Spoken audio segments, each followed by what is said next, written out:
I have 8 numbers here, and you'll pick 3 of them, and then depending on what questions you get, that's where we're going to start. Okay.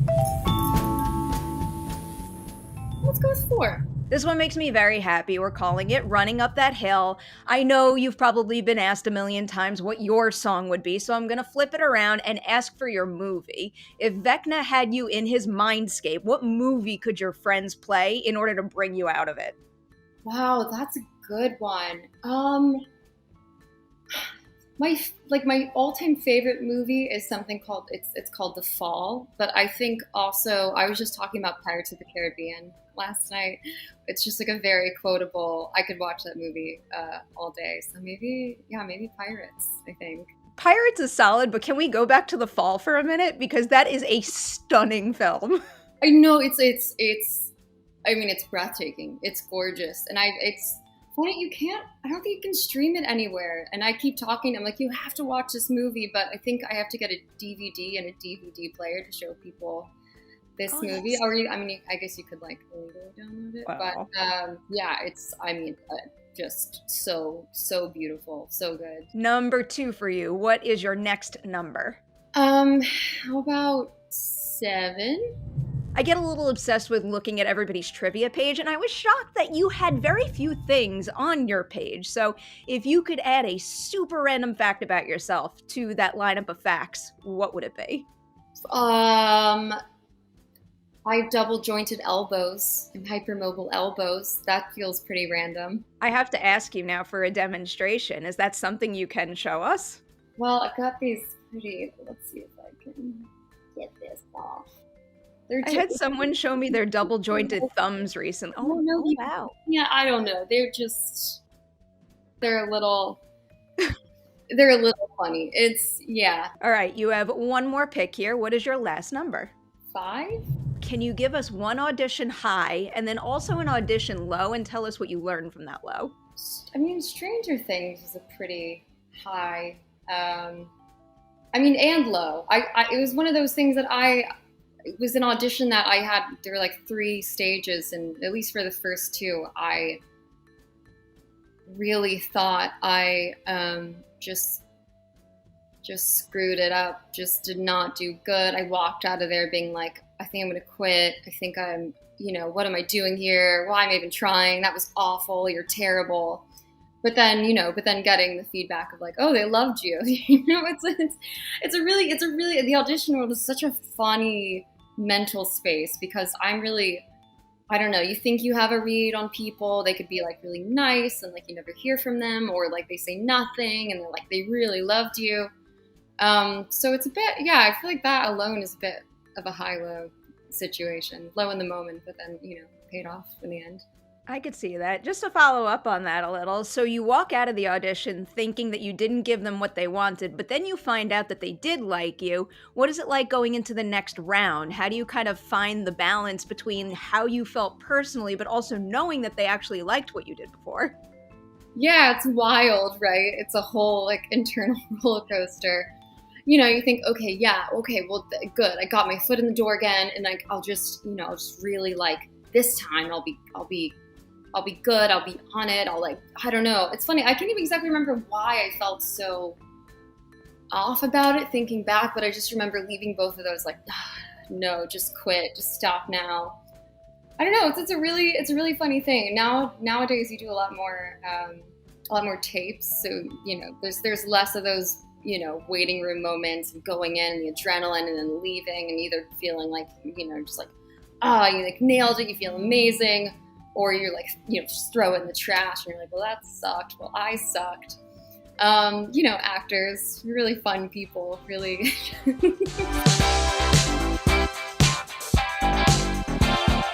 What's up, everyone? Welcome back for a brand new edition of Collider Ladies Night. Get to do another Stranger Things episode, and that makes me so damn happy. Natalia Dyer is here on the show. Hello, welcome, and congratulations. Hi, thank you so much. Happy to be here. Do you remember the point where, I don't know, you said to yourself or maybe to your parents, like, this is the career that I want to pursue, and maybe deciding on what the first steps to take would be in order to get there? Well, it's funny. It's actually, it was very organic. My mom, was a mom, a really lovely mom, and she just wanted. I had an older sister when I was. I mean, I still have an older sister. I have a younger sister as well, but I just had the older one then, and she was really into finding sort of like extracurriculars for her children. And I mean, I did we did, soccer and ice skating and dance class and painting and sculpture and, sports and we would try it for a little bit. And then if we didn't like it, it's like, okay, we'll find, something else that you like. It was a bit of, like a privilege and a luxury and really lovely for her to do that. But I was at a summer camp and it kind of got into this drama class and, yeah, I just really liked it. And, I think she could tell. And we started like going to auditions just locally for like little like community theater things. And, it just kind of like took. I just was very in love with that world and doing it. And my parents are not, my mom didn't know anything about it, but she was just very committed to like taking me to auditions and taking me to rehearsals and just like allowing me to keep wanting to, being able to do the thing that I really enjoyed doing as a kid. And then, yeah, at some point, you just keep doing auditions and things. And, so it never really felt like, oh, like career for the rest of my life. That's my income. That's, I never really thought about it too much in that way until I got into maybe like, college and just, kind of like supporting yourself financially and, looking at like, well, what else do you want to do? What else can you see yourself doing? But it's a very, it's a tough industry to decide that it's what you want to be because so much of it is out of your control. What is the biggest difference between the Nancy that you were first presented when you first booked the role compared to the person who she turned out to be? Gosh. Yeah, I mean, the guns, the clothes, the perm. There is an essence of her that I think is carried through really nicely that kind of, ties these two ends of the spectrum together pretty well, which is like this sort of like intuition, gut, instinct to sort of, follow her, her own brain and her own path. But I mean, yeah, it's, I think she was a lot more concerned with appearances and school and success and achieving in her small understanding of her small town. I think she always was very ambitious, but I just think her ideas of what that means and what that can be have shifted wildly. And she's really kind of, stepped into this totally new, exciting, brave, powerful side of herself. It's fun. It's fun to play. She's obviously grown a lot over the course of the 4 seasons. So, looking back at all the scenes you filmed, is there any in particular that you would say defined Nancy for you the most, where the second you did it or you read it, something about it made you think, like, I really get her right now and I know what she's capable of? Gosh, yeah. I mean, there's a lot of, I think whenever she sort of, it's interesting whenever she sort of blatantly throws herself into danger, I think, because there's something about her initially, at least, that felt maybe a little more timid and a little more play by the rules. And I think, things like season 1, even like going into the tree, like getting, like the first time she was like getting, got a gun. And like, I think there's a lot of times in this season where every time she just, is kind of like, I'm gonna, I don't care about necessarily like me or, the fact that I'm not thinking about it as much as I'm trying to figure this out or get to the bottom of it or stop something. I think that says a lot, that she is just very kind of focused, and she's not perfect. And I think she makes a lot of mistakes, and she, I think within that there's caveats in it of pros and cons, but I think it does really inform, character who's just decides like, this is what I'm going to do. This is what we're doing. This is what needs to be done in this moment right now. And like, I'm going to do it. Looking back again, because, I don't want to describe these as impulsive decisions, because I think they're decisions that she earned the right to make, but she does often have a habit of just jumping into the deep end when she needs to step up. So, given that kind of knee jerk type of decision, is there any particular moment for Nancy that required, I guess, a little discussing with the Duffers or any of the writers or directors? There's a lot we don't see on screen probably that I have questions about.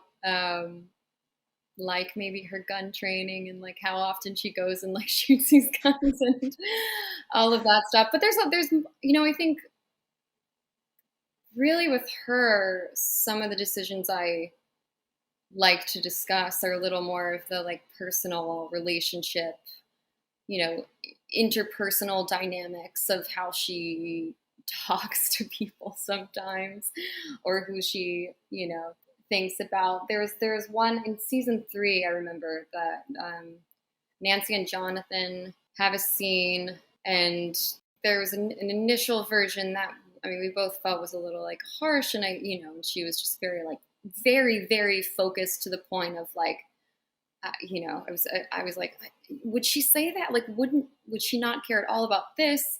And they're the nice thing is they're very open to talking with us and kind of, working out what feels right. But sometimes, in such a massive show with so many like plot driven, exciting elements, I think, sometimes you really want to like fine tune the personal, character moments. Whether it's Steve or Jonathan or literally any single main character in this ensemble.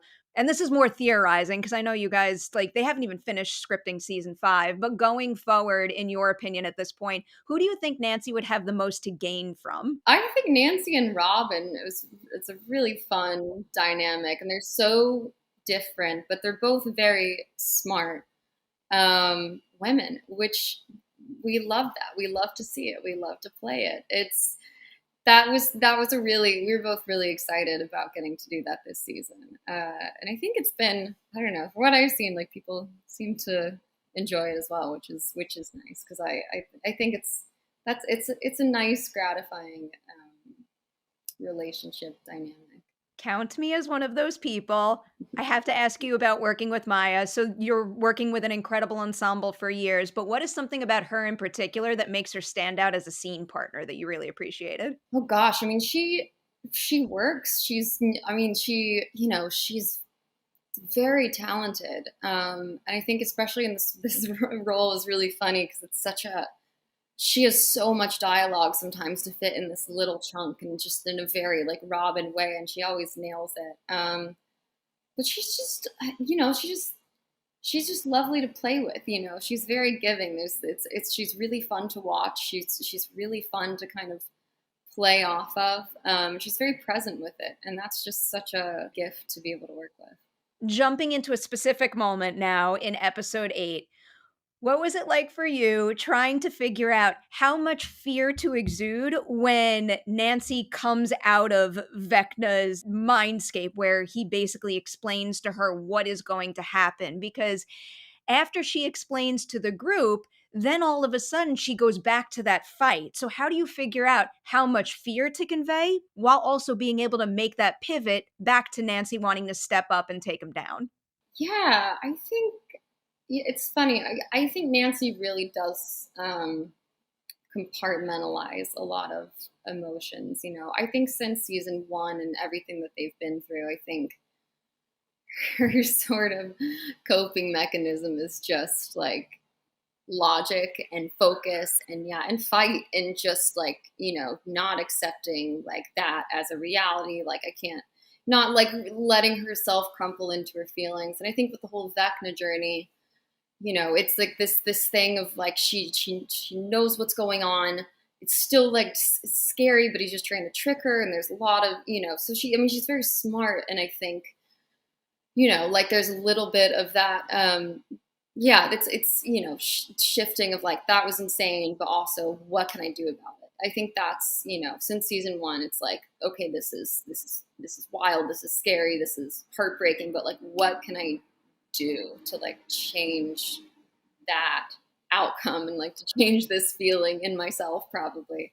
But yeah, she's funny. Yeah, she's pretty tough, I think, with herself and her emotions. I feel like I aspire to be like Nancy in the face of challenging moments where I process it realistically, but then I'm like, okay, now what do I do in order to fix this? Yeah, no, she's got a quick turnaround for sure. That wouldn't be me at all. I like tend to really crumple in the face of adversity sometimes. I got a little touch of that myself. All right, so now taking that kind of an idea and applying it to the very last shot of you in Stranger Things 4. I know you don't know anything about what's to come in season 5, but when you're playing a beat like that and you have to, give off a certain expression so that we know how she's feeling, what are some of your goals for a moment like that, especially with the balance of, terror of what could come, but also that fight that I love in Nancy so much and I want to see more of? Yes, I mean that was that was a funny day. Not to, I mean, it doesn't, spoil the sort of that world of it, but it was like it was an entire day to shoot that one scene of being on the hill and looking into the distance, and obviously what we, what the what the shot is that you see in the show is not what we're looking at. So it's kind of like, imagine this. So we're all standing on this like very very hot hill all day, just like looking at this line of trees, imagining like something terrible. So so which moment they catch on camera, you never know.